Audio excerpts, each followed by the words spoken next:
لو قدع ان یکون بعد محمد نبی عاش ابنہ، چونکہ حضور مردوں میں سے کسی کے باپ نہیں ہیں، اور اگر یہ اللہ کا فیصلہ ہوتا کہ حضور کے بعد کوئی نبی آئے تو پھر حضور کے فرزند کو اللہ تعالی زندگی عطا فرماتا اور حضور کے بیٹے زندگی پاتے، رجل کی عمر کو پہنچتے، لیکن حضور کے فرزند بچپن میں انتقال کر گئے، اس لیے ولیکن لا نبی بعدہ، اس لیے کہ حضور کے بعد کوئی نبی نہیں ہے۔ کتنے نبی ہوئے ہیں جن کے بیٹے بھی بعد میں نبی ہوئے ہیں، نبیوں کے سلسلے رہے ہیں۔ حضرت ابراہیم نبی، ان کے بیٹے نبی، حضرت اسماعیل بھی نبی، حضرت اسحاق بھی نبی۔ بلکہ اعزاز دیکھیے کہ حضرت اسماعیل علیہ السلام متولی تھے کعبۃ اللہ کے، اور حضرت اسحاق علیہ السلام متولی تھے بیت المقدس کے۔ حضرت ابراہیم کا ایک بیٹا کعبہ کا امام ہے اور دوسرا بیٹا بیت المقدس کا امام ہے۔ پھر حضرت اسحاق کے بیٹے حضرت یعقوب، وہ بھی نبی۔ حضرت یعقوب کے فرزند حضرت یوسف علیہ السلام، وہ بھی نبی۔ سلسلۃ الذہب ہے، سونے کی کڑیاں ہیں۔ تو نبیوں کو نبی بیٹے عطا کیے گئے۔ اگر حضور علیہ السلام کے فرزند موجود رہتے اور رجل کی عمر کو پہنچتے اور نبی نہ ہوتے تو پھر باقی نبیوں کی اولاد نبی اور حضور کی اولاد نبی نہ ہوتی تو یہ حضور کی شان کے لائق نہ ہوتا۔ اگر نبوت کا اجراء ممکن ہوتا تو حضور کے فرزند زندہ رہتے، لیکن چونکہ حضور کے بعد نبوت باقی نہیں ہے، اس لیے حضور کے تینوں فرزند یکے بعد دیگرے بچپن میں ہی انتقال کر گئے۔ چونکہ حضور کے بعد کوئی نبی نہیں، اس آیت کریمہ کی تشریح میں بخاری کی یہ روایت حضرت عبداللہ ابن ابی اوفا سے مروی آپ کے سامنے رکھی۔ لو قدع ان یکون بعد محمد نبی، اگر حضور کے بعد نبوت کا سلسلہ موجود رہتا تو عاش ابنہ، حضور کے فرزند زندگی پاتے، ولیکن لا نبی بعدہ، لیکن حضور کے بعد کوئی نبی نہیں ہے۔ قرآن مجید نے ایک دوسرے مقام پر ارشاد فرمایا، سورہ المائدہ کی آیت ہے، الیوم اکملت لکم دینکم واتممت علیکم نعمتی ورضیت لکم الاسلام دینا۔ آج ہم نے تمہارا دین مکمل کر دیا اور تمہارے اوپر اپنی نعمت کا اتمام کر دیا، نعمت پوری کر دی، اور تمہارے لیے اسلام کو بطور دین پسند کر لیا۔ حجۃ الوداع کے موقع پر یہ آیت کریمہ نازل ہوتی ہے اور اتمام دین کی خوشخبری سنائی جاتی ہے۔ حضرت علامہ ابن کثیر اس آیت کریمہ کے تحت بڑا خوبصورت تبصرہ کیا ہے، ذرا آپ بھی سنیے اور لطف اٹھائیے۔ ھذہ اکبر نعم اللہ تعالی علی ھذہ الامہ، فرماتے ہیں کہ یہ نعمت اس امت پر اللہ نے انعام کی ہے، یہ سب سے بڑی نعمت ہے، بہت بڑی نعمت ہے جو اللہ نے عطا کی ہے۔ حیث اکمل تعالی لہم دینہم، کہ ان کے دین کو اللہ نے مکمل کر دیا۔ فلا یحتاجون الی دین غیرہ، تو وہ اب کسی اور دین کے محتاج نہیں رہے۔ فلا یحتاجون الی دین غیرہ، اب کسی دین کی انہیں حاجت نہیں رہی۔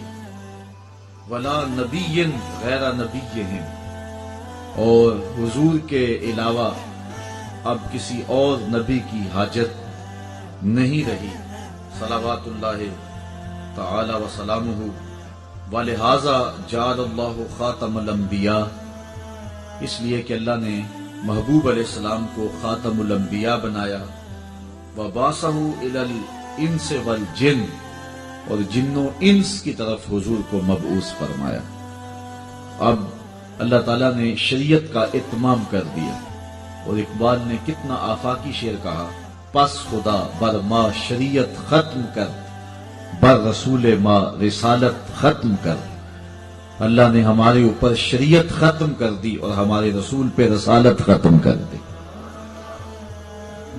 حضرت سیدنا ابو بکر صدیق رضی اللہ تعالیٰ عنہ کے زمانے میں جب کچھ لوگوں نے زکوٰۃ دینے سے انکار کیا تو حضرت صدیق اکبر رضی اللہ تعالیٰ عنہ فرمانے لگے کہ میں اتنی دیر تک لڑوں گا، اگر وہ ایک رسی بھی زکوٰۃ میں دیا کرتے تھے جب تک وہ وصول نہیں کر لیتا اتنی دیر تک میں اس سلسلے کے اندر لڑائی کروں گا اور زکوٰۃ وصول کروں گا۔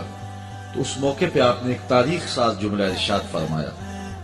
حضرت ابو بکر صدیق نے فرمایا، قد انقطع الوحی وتم الدین، وحی منقطع ہو گئی، اب وحی نہیں آئے گی اور دین مکمل ہو گیا۔ ینقص وانا حی، اب کوئی زکوٰۃ اور نماز میں فرق ڈالے اور دین میں نقص ڈالے تو یہ کیسے ہو سکتا ہے کہ وہ نقص ڈالے اور ابو بکر بھی زندہ ہو؟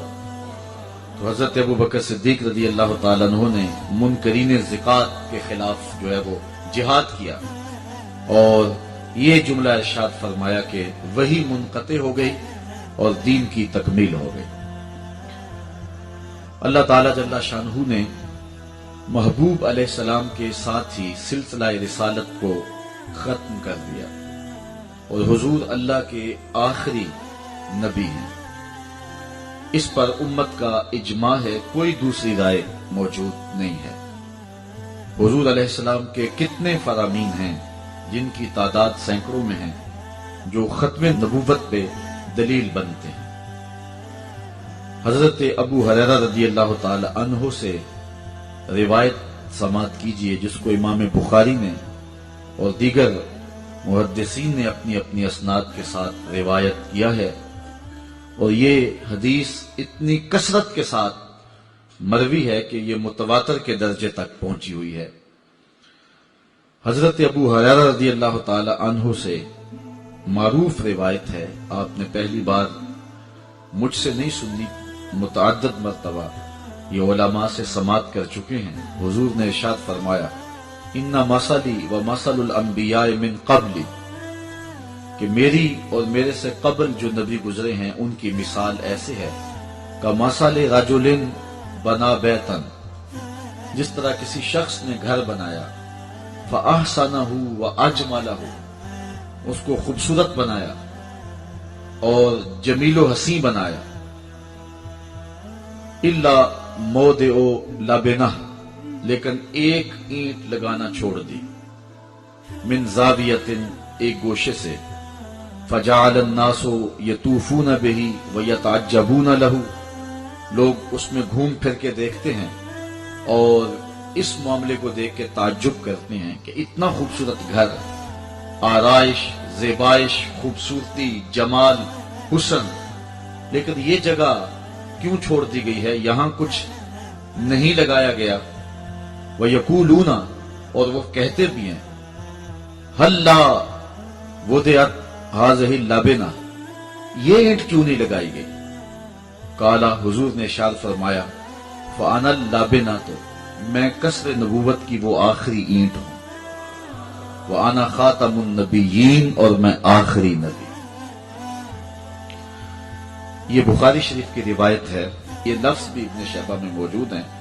حضور نے فرمایا، فجئت انا، پس میں آیا، فاتممت تلک اللبنہ، اور اس خالی جگہ کو پر کر دیا، تو قصر نبوت مکمل ہو گیا۔ حضور وہ آخری اینٹ ہیں قصر نبوت کی، اور حضور کے بعد اب نہ کسی نبی کی گنجائش ہے نہ کسی رسول کی گنجائش۔ حضرت ابو ہریرہ رضی اللہ تعالی عنہ سے معروف روایت ہے، جس کو امام بخاری نے، امام مسلم نے، ابن ماجہ نے اور دیگر لوگوں نے روایت کیا ہے۔ قال کانت بنو اسرائیل تسوسهم الانبیاء، بنی اسرائیل میں جو انبیاء علیہ السلام تھے وہ سیاست رانی کیا کرتے تھے۔ امور سیاست نبیوں کے ہاتھ میں تھا اور لوگوں کو وہ سیاست سکھایا کرتے تھے۔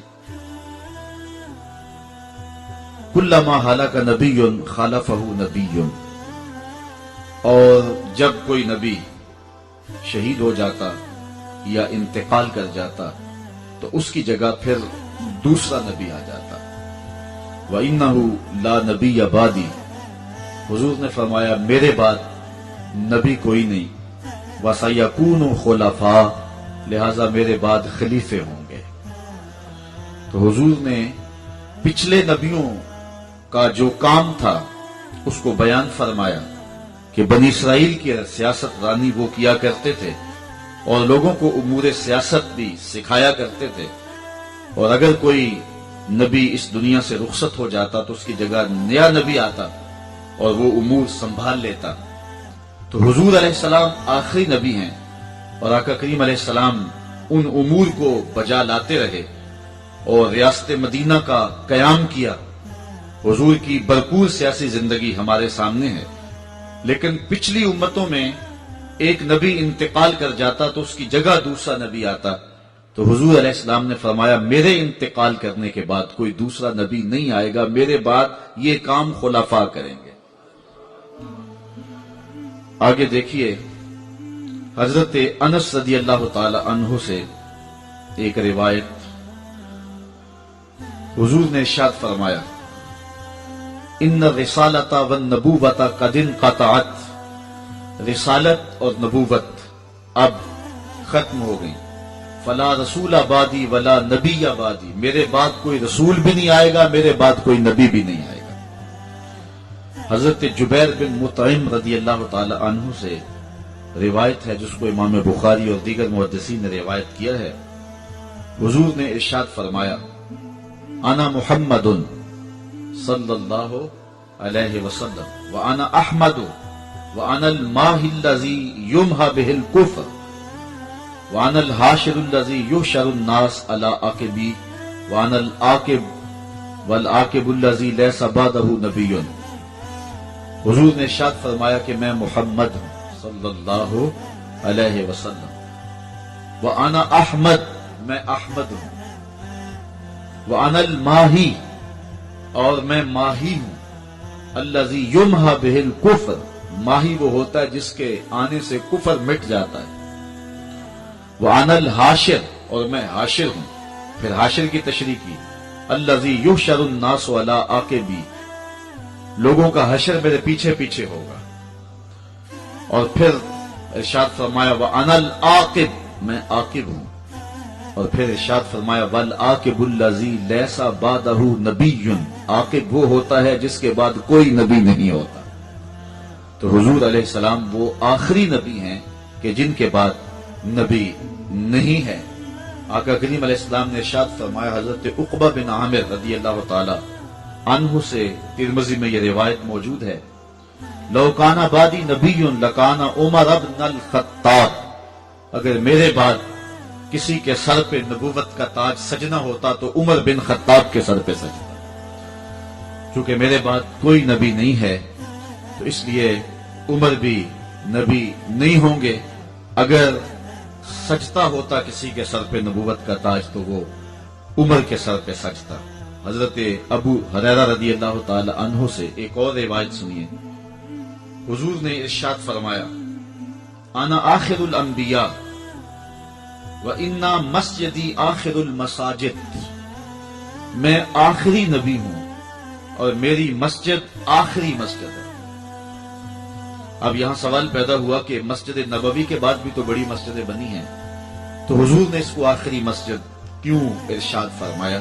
تو اس کی تشریح ایک دوسری روایت میں جو ام المومنین سیدہ عائشہ رضی اللہ تعالی عنہا سے مروی ہے، ان الفاظ کے ساتھ، ان کلمات نور کے ساتھ ہمیں ملتی ہے کہ حضور کا فرمان انا خاتم الانبیاء و مسجدی خاتم مساجد الانبیاء، میں آخری نبی ہوں اور میری مسجد نبیوں کی آخری مسجد ہے۔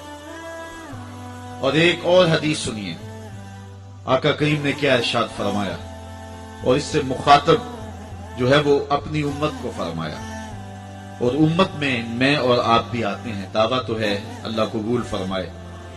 حضور نے فرمایا انا آخر الانبیاء، میں آخری نبی ہوں، وانتم آخر الامم، اور تم آخری امت ہو۔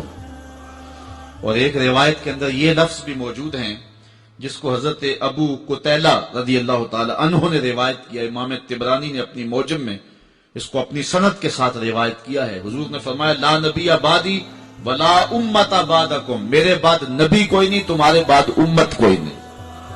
پس خدا بر ما شریعت ختم کر، بر رسول ما رسالت ختم کر، اس نے ہمارے اوپر شریعت ختم کر دی اور رسول کریم پر رسالت کا اختتام فرما دیا۔ ایک روایت میں آتا ہے کہ تم 70 کے عدد کو پورا کرنے والے ہو، کل 70 امتیں ہوئی ہیں، یہ امت 70ویں امت ہے، اور اس کے بعد کوئی امت نہیں ہے، یہ خیر امت ہے، بہتر امت ہے، اور آخری امت ہے۔ حضور علیہ السلام کا ایک اور فرمان بھی سماعت کر لیجئے، آپ کے ذوق کو مہمیز بھی لگے گی، قلب کو قرار بھی نصیب ہوگا، اور عقیدہ بھی سمجھ میں آئے گا، اور حضور علیہ السلام کی عظمتیں بھی ذہن میں اتریں گی۔ حضور نے ارشاد فرمایا کنت اول النبیین فی الخلق وآخرہم فی البعث، میں تخلیق میں نبیوں میں سب سے پہلے ہوں اور مبعوث ہونے میں سب سے آخر ہوں۔ نگاہ عشق و مستی میں وہی اول وہی آخر، تخلیق میں اول ہوں اور بعثت میں آخر ہوں۔ میاں صاحب فرماتے ہیں اول آخر دو میں پاسے اوہو مل کھلوتا، اول بھی وہ اور آخر بھی وہ، میں تخلیق میں اول ہوں اور بعثت میں آخر ہوں۔ حضور علیہ السلام کا ایک اور فرمان سنیے جس کو متعدد محدثین نے روایت کیا ہے، حضرت ابو ہریرہ رضی اللہ تعالی عنہ سے ہی مروی ہے۔ قال، حضور نے ارشاد فرمایا لا تقوم الساعۃ، قیامت قائم نہیں ہوگی، حتی یبعث دجالون کذابون قریبا من 30، جتنی دیر تک 30 کے قریب جھوٹے جھگڑالو دجال پیدا نہیں ہوں گے، کلہم یزعم انہ رسول اللہ، ہر کوئی یہ گمان کرے گا کہ میں اللہ کا رسول ہوں۔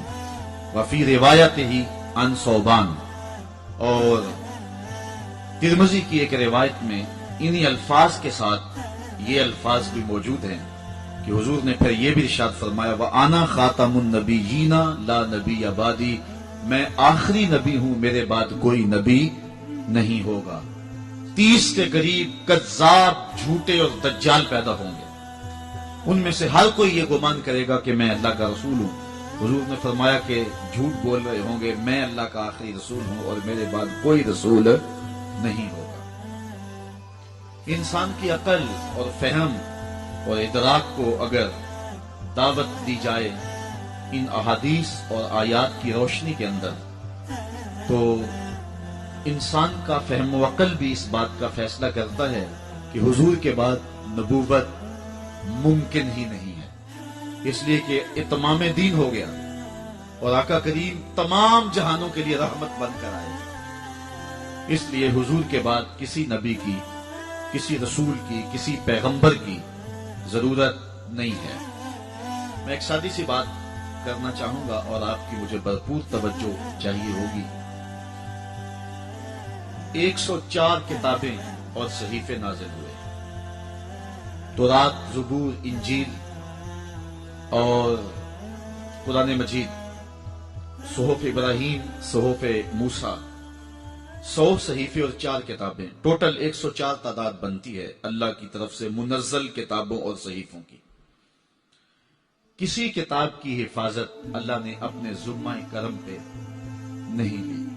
اگر اللہ نے کسی کتاب کو اپنی حفاظت میں لیا ہوتا تو آج اپنی اصلی صورت میں ہمارے پاس موجود ہوتی، لیکن کسی کتاب کو اللہ نے اپنی حفاظت میں نہیں دیا۔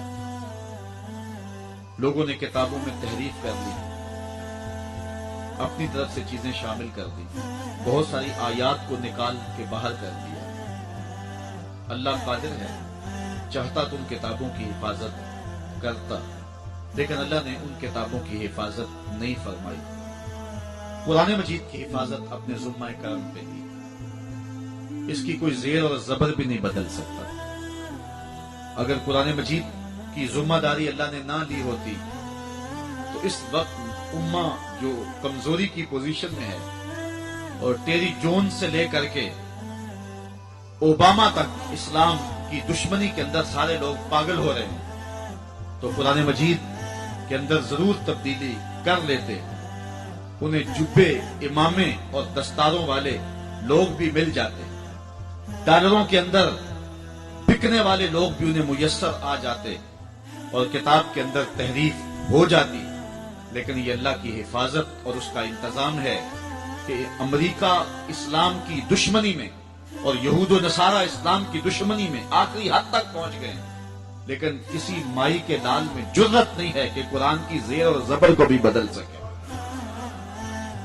یہ قرآن مجید کی صداقت کی دلیل ہے، اور اللہ تعالیٰ کی حفاظت کا پہرا ہے اس کتاب پر، کوئی بدل سکتا ہی نہیں ہے، کسی مائی کے لال میں جرت ہی نہیں ہے، کسی کے اندر ہمت ہی نہیں ہے۔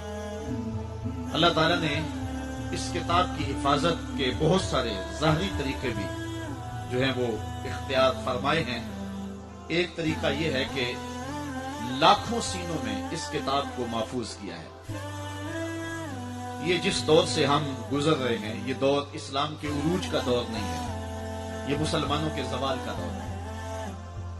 لاشیں کٹ کٹ کے گر رہی ہیں، کابل، قندھار، قلعہ جنگی، دشت لیلا، افغانستان، عراق، برما، کشمیر، فلسطین، شام، پوری دنیا کو دیکھ لیں، امت مسلمہ جس پستی اور زبوحالی میں ہے، اور اس کے ذمہ دار ہم خود ہیں۔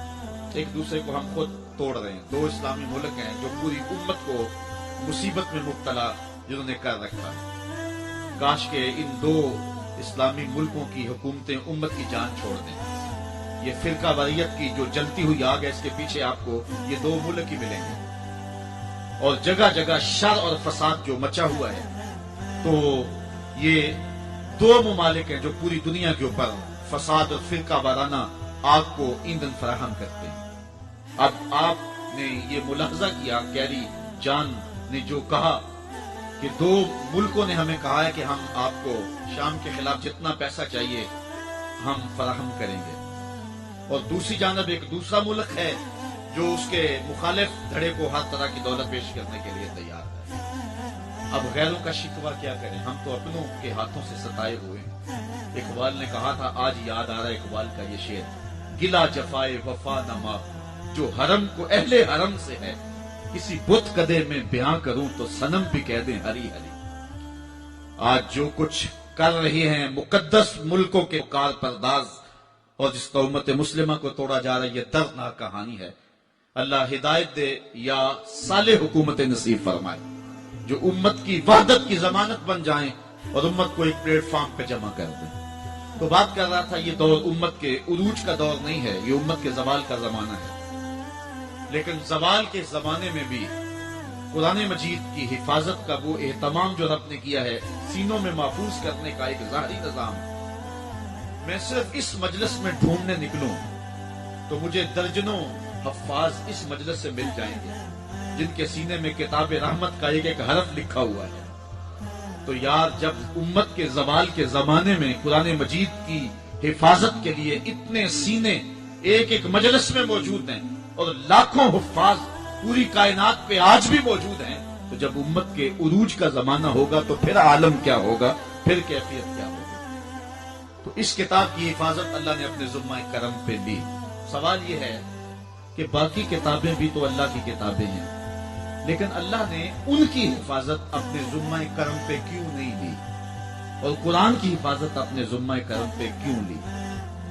یہ بات ذہن نشین رکھیں کہ قرآن مجید کو جو ہم افضل مانتے ہیں وہ اس لیے کہ اس کی تلاوت کا ثواب باقی کتابوں کی تلاوت سے زیادہ ہوتا ہے۔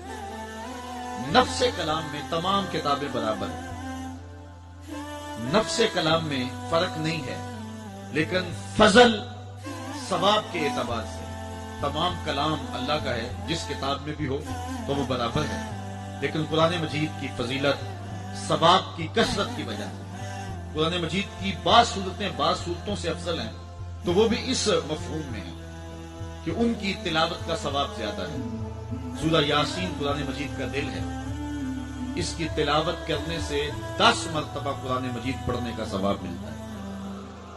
فضل و شرف کی مالک ہے یہ سورت، تو فضل و شرف ثواب کی کثرت و قلت کی وجہ سے ہے۔ تو ساری کتابیں اللہ کی، منزل من اللہ کلام اس کا، لیکن باقی کتابوں کی حفاظت اپنے ذمہ کرم پہ اس نے نہیں لی، قرآن کی حفاظت اپنے ذمہ کرم پہ لی۔ وجہ کیا ہے؟ اس کا جواب ہی ختم نبوت کی دلیل ہے۔ دوسری بات، جتنے بھی پیغمبر آئے ہیں، جتنے بھی رسول آئے ہیں، سب اللہ کے سچے رسول تھے۔ اللہ نے ان کی حفاظت اپنے ذمہ کرم پہ نہیں لی، لوگوں نے نبیوں کو شہید کر دیا۔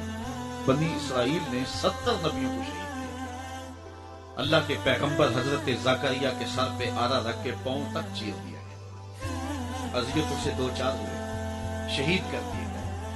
لیکن حضور علیہ السلام کو میرے رب نے کہا وَاللَّهُ يَعْصِمُكَ مِنَ النَّاسِ، محبوب فکر نہیں کرنا، تیری حفاظت ہمارے ذمہ کرم پہ۔ حضور خیمے میں تھے، باہر صحابی تلوار لے کے پہرا دے رہے تھے۔ جب یہ آیت کریمہ اتری، حضور نے خیمے کا پردہ سرکایا اور پہرے دینے والوں کو کہا چلے جاؤ، میری حفاظت اللہ نے اپنے ذمہ لے لی۔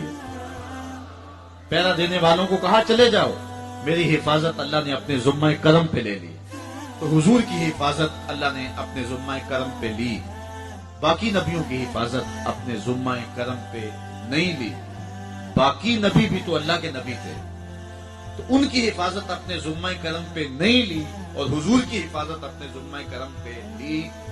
وجہ کیا ہے؟ اس کا جواب بھی ختم نبوت کی دلیل ہے۔ سادہ سا جواب ان 2 باتوں کا، اگر پچھلی کتابوں میں تحریف ہو جاتی ہے کوئی بات نہیں، نئی کتاب آنے والی ہے۔ اگر کسی نبی کو شہید کر دیا جاتا ہے کوئی بات نہیں، اس کی جگہ نیا نبی آنے والا ہے۔ تو حضور علیہ السلام کے بعد نبی کوئی نہیں، قرآن کے بعد کتاب کوئی نہیں۔ اگر قرآن میں بھی تحریف ہو جائے تو قیامت تک آنے والے انسان روشنی کہاں سے تلاش کریں گے؟ اور اگر حضور کو بھی شہید کر دیا جاتا تو اتمام دین کون کرتا؟ اس لیے قرآن کی حفاظت بھی اللہ نے اپنے ذمہ کرم پہ لی، اور صاحب قرآن کی حفاظت بھی اپنے ذمہ کرم پہ لی۔ یہ تو بات طے ہے کہ حضور کے بعد کوئی نبی نہیں ہے، کوئی رسول نہیں ہے، اور اگر کوئی کہے کہ میں ہوں تو وہ ایسے ہی ہے کہ جس طرح کسی نے کہا کہ وضو کے بغیر نماز نہیں ہوتی۔ وہ ایک شخص اٹھ کے کھڑا ہو گیا، مولوی صاحب آپ غلط کہہ رہے ہیں، ہوتی کیوں نہیں؟ میں نے کئی بار پڑھی ہے۔ حقیقت یہ ہے کہ حضور کے بعد کوئی نبی نہیں، اور اگر کوئی شخص اعلان نبوت کرے تو وہ کذاب ہوگا، وہ جھوٹا ہوگا، اور وہ دجال ہوگا۔ اور مخبر صادق نبی رحمت صلی اللہ علیہ وسلم نے اس کی خبر دے دی کہ میرے بعد 30 کے قریب دجال اور کذاب آئیں گے، اور ہر ایک گمان کرے گا کہ میں اللہ کا رسول ہوں۔ حضور فرمایا میں اللہ کا آخری رسول ہوں اور میرے بعد کوئی نبی نہیں ہے، آخری نبی ہوں، میرے بعد کوئی نبی نہیں ہے۔ حضور علیہ السلام کی حیات طیبہ کے اندر ہی مسیلمہ کذاب، اسود انسی اور سجا نامی بنو تمیم کی ایک خاتون تھی جس نے نبوت کا اعلان کر دیا۔ اسود انسی کو تو حضور علیہ السلام کے زمانے میں ہی قتل کر دیا گیا، اور مسیلمہ کذاب کو دور صدیقی میں حضرت خالد بن ولید رضی اللہ تعالی عنہ کی قیادت میں حضرت صدیق اکبر نے 10,000 صحابہ کو بھیجا کہ اس ظالم کا سر کاٹ کے آؤ، اور پھر مسلمانوں نے یمامہ کے مقام پہ جنگ یمامہ لڑی۔ 10,000 صحابہ جس میں حافظ تھے، قاری تھے، مفتی تھے، عزت والے صحابہ ختم نبوت کا پہرا دینے کے لیے نکلے، اور ناموس رسالت اور ختم نبوت کے لیے یہ پہلی جنگ تھی جو باقاعدہ ہوئی۔ اور یہ بھی آپ کو بتاؤں کہ حضور کی حیات طیبہ میں کل 27 جنگیں لڑی گئیں۔ 27 جنگوں کے اندر اتنے مسلمان شہید نہیں ہوئے جتنے صرف جنگ یمامہ میں شہید ہوئے۔ 1200 مسلمان شہید ہو گئے، جن میں قاری بھی تھے، مفتی بھی تھے، عالم بھی تھے، حافظ قرآن بھی تھے۔ 1200 صحابہ نے ختم نبوت کے لیے اپنی جان کے نذرانے پیش کیے۔ اچھا، انہوں نے یہ کیا کہ مسلمان اللہ اکبر کا نعرہ لگاتے تو وہ بھی آگے سے اللہ اکبر کا نعرہ لگاتے۔ البدایہ بن نہایہ کے اندر ہے کہ حضرت خالد بن ولید نے حضرت صدیق اکبر کو کہا کہ اب کیا کریں، دوست اور دشمن کی پہچان ہی نہیں ہوتی، وہ بھی اللہ اکبر کا نعرہ لگائیں، ہم بھی اللہ اکبر کا نعرہ لگائیں، کیسے پتا چلے دشمن کون ہے اور دوست کون ہے؟ حضرت صدیق اکبر نے جو پیغام بھیجا حضرت خالد بن ولید کو وہ سنیے، اور اگر ذوق آئے تو نعرہ محبت سے لگانا۔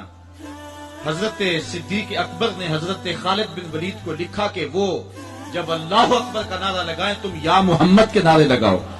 وَقَانَ شِعَارُ الْمُسْلِمِينَ يَوْمَئِذٍ یا محمد ہو، اس دن مسلمانوں کی پہچان ہی رسالت کا نعرہ، نعرہ تکبیر، نعرہ رسالت، یہ نعرہ پہچان بن گیا مسلمانوں کی۔ اچھا، پھر جنگ جب جوبن پہ آئی نا تو ایک تلوار لگی ایک صحابی کی پنڈلی پہ، تو پاؤں کٹ کے گر گیا، پنڈلی کا گودا بہ گیا اور خون بہ رہا ہے۔ وہ صحابی گھبرایا نہیں ہے، ختم نبوت کا جان نثار تھا، اس نے کٹا ہوا پاؤں اٹھایا اور اٹھا کے ہی کافر کے منہ پہ مارا۔ اتنی دہشت پیدا ہوئی کہ وہ موقع پہ ہی ڈھیر ہو گیا۔ یہ ختم نبوت کے جان نثاروں کی کرشمہ سازیاں تھیں۔ تو لیحہ بن خویلد نے نبوت کا دعویٰ کیا، بعد میں طائب ہوا۔ اس طرح حارث نامی ایک شخص تھا جس نے نبوت کا عبد الملک کے زمانے کے اندر دعویٰ کیا اور قتل کر دیا گیا۔ مختار ثقفی نے نبوت کا دعویٰ کیا اور قتل کر دیا گیا۔ بہت سارے لوگ مختلف زمانوں کے اندر نبوت کے دعوے کرتے رہے اور اپنے انجام بد کو پہنچتے رہے، اور ان کو ان کے ماننے والے متبعین نہ مل سکے۔ لیکن دو شخص ایسے ہیں جنہوں نے نبوت کا دعویٰ بھی کیا اور کچھ بے وقوف ان کے پیچھے لگ بھی گئے۔ ایک ایران کا بہاؤلہ ہے اور ایک پنجاب کا مسلمہ مرزا قادیانی ہے۔ ان دونوں کے پیچھے کچھ بے وقوف اور احمق ان کے پیچھے لگ گئے اور ان کی جھوٹی نبوت کو پانی دینے لگے اور ان کے نام کے نعرے لگانے لگے۔ بہاؤلہ کے ماننے والے بہائی موجود ہیں بر صغیر پاک و ہند میں، پاکستان میں بھی اور دیگر ممالک میں بھی۔ اور سب سے بڑا فتنہ جو پیدا ہوا وہ قادیان کا دجال مرزا قادیانی۔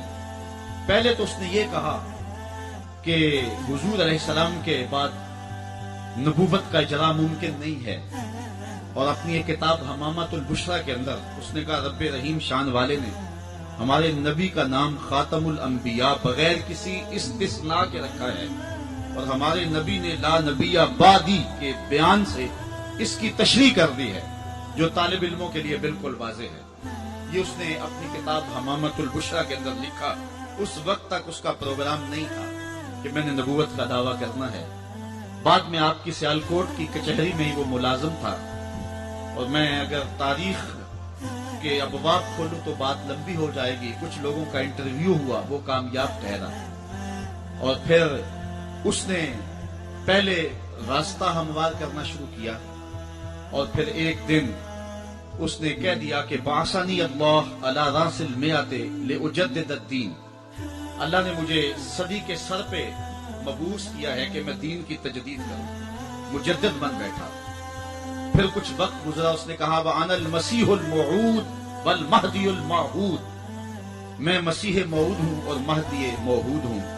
یہ حقیقت الوحی کے اندر اس نے لکھا، روحانی خزائن کے اندر موجود ہے۔ پھر ایک دن بدبخت نے کہا کہ منم مسیح زماں و منم کلیم خدا، منم محمد و احمد کے مجتبی باشد، استغفر اللہ لعنت اللہ علی الکاذبین۔ اس نے کہا میں ہی مسیح زماں ہوں، میں ہی کلیم خدا ہوں، اور معاذ اللہ استغفر اللہ میں ہی محمد ہوں، میں ہی احمد ہوں کہ جو مجتبی تھے۔ اور پھر بدبخت آگے بڑھا اور اس نے انبیاء کی توہین کی، ذات باری کی توحید کی، اور کہا بایعنی ربی، میرے رب نے میری بیعت کی ہے۔ معاذ اللہ استغفر اللہ، یہ روحانی خزائن کے صفحہ نمبر 227 پہ اس نے لکھا۔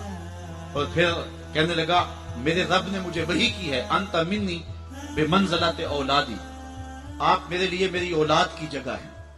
استغفر اللہ علی ذالک. پھر اس نے کہا ابن مریم کے ذکر کو چھوڑو، اس سے بہتر غلام احمد ہے. استغفر اللہ. پھر اس نے لفظ گھڑنے شروع کر دیے اور اللہ کی وحی اس کو قرار دینا شروع کر دیا. کہا کہ مجھے وحی آئی ہے انا انزلناہ قریبا من قادیان، ہم نے آپ کو قادیان کے قریب نازل کیا ہے. اور بلکہ وہ اپنی ایک کتاب نزول مسیح میں لکھتا ہے بعض الہامات ایسی زبانوں میں ہوتے ہیں جن سے کبھی مجھے واقفیت ہی نہیں ہے. مثلا سنسکرت میں، عبرانی زبان میں آج تک ایسا نہیں ہوا کہ کسی نبی کو اس زبان میں وحی کی جائے کہ جو زبان وہ جانتا نہ ہو.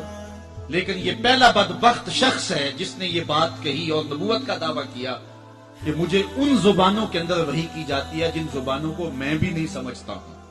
اب اس سے اس شخص کی حماقت اور اس کی بے وقوفی کا آپ اندازہ کر سکتے ہیں. میرے پاس اتنا وقت نہیں ہے کہ اس کے حفوات اور اس کی بکواسات کو آپ کے سامنے رکھوں، لیکن جو اس نے وحی کے نام سے لوگوں تک پہنچایا وہ گالیاں تھی، وہ لغویات تھے، وہ الوہیت کی توہین پر مشتمل باتیں تھی، انبیاء کی توہین تھی، صحابہ اور اہل بیت کی توہین تھی اور تضادات پر مشتمل باتیں تھی. اور کیوں نہ ہو کہ یہ شخص ازلی بدبخت تھا اور پھر اس نے یہاں تک کہا کہ جو میری بات کو نہیں مانتے اور مجھے تسلیم نہیں کرتے وہ جنگلوں کے سور اور کنجریوں کی اولاد ہیں. استغفر اللہ علی ذالک. اور مسلمانوں کو اپنی حمایت اور اپنی اطاعت کے لیے اس نے ابھارا. جو زر پرست لوگ تھے وہ اس کے پیچھے لگ گئے، چونکہ جن کے مفادات اور مرزا قادیانی کے مفادات سانجے تھے تو انہوں نے اس کے پیچھے لگنا ہی تھا. چونکہ مرزا قادیانی جو ہے یہ انگریز کا لگایا ہوا پودا ہے. خود وہ لکھتا ہے ستارہ کیسریہ اور گورنمنٹ انگریزی اور جہاد کے نام سے اس نے کتابیں انگریز حکومت کی حمایت میں لکھی. اور تریاق القلوب نامی ایک کتاب میں لکھتا ہے کہ میری زندگی کا بیشتر حصہ سلطنت انگریزی کی تائید و حمایت میں گزرا. میں نے ممانعت جہاد اور انگریزی اطاعت کے بارے میں اتنی کتابیں لکھی کہ اگر ان رسائل، ان جرائد اور ان اشتہارات کو جمع کیا جائے تو 50 الماریاں ان سے بھر سکتی ہیں. اس کا والد میر غلام مرتضی، اس کے بارے میں مرزا قادیانی نے خود لکھا ہے کہ 1857 کی جنگ آزادی تھی.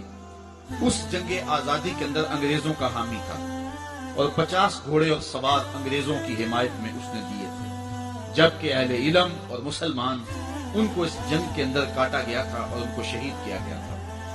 اس کے صلے کے اندر انگریز کے گورنر کے دربار کے اندر میر مرتضی کو کرسی ملا کرتی تھی جو اس کے اعزاز میں دی جاتی.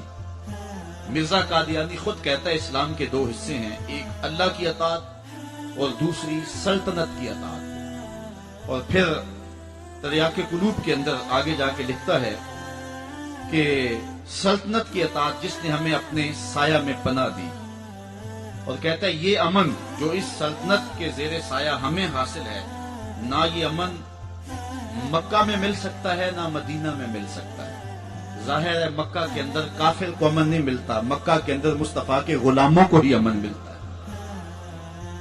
پھر اس نے جب انگریز کے چھوٹے کارندے جن سب کو پتا بھی نہیں تھا کہ یہ ہمارا ہی لگایا ہوا پودا ہے تو کبھی کسی معاملے کے اندر حمایت نہیں کی تو یہ چیخا اور اپنے آقا کو ایک درخواست لکھی. وہ درخواست بہت لمبی ہے، میں اس کے ایک آدھے اقتباس پر اکتفا کروں گا. التماس ہے، اس کے بعد بہت ساری باتیں اس نے لکھی اور ایک بات لکھی کہ وہ قدیم سے سرکار انگریزی کے پکے خیر خواہ اور خدمت گزار ہیں. اس خود کاشتہ پودے کی نسبت نہایت حزم و احتیاط اور تحقیق و توجہ سے کام لے اور ماتحتوں کو ارشاد فرمائے کہ مجھے اور میری جماعت کو ایک خاص عنایت اور مہربانی کی نظر سے دیکھیں. پھر انہوں نے مہربانی کی نظر سے دیکھا اور آج تک دیکھ رہے ہیں اور برطانیہ میں انہیں پناہ دے رکھی ہے اور مسلمانوں کے اندر رخنہ اندازی کے لیے ان لوگوں کو انہوں نے استعمال کیا اور آج تک وہ ان کو بے پناہ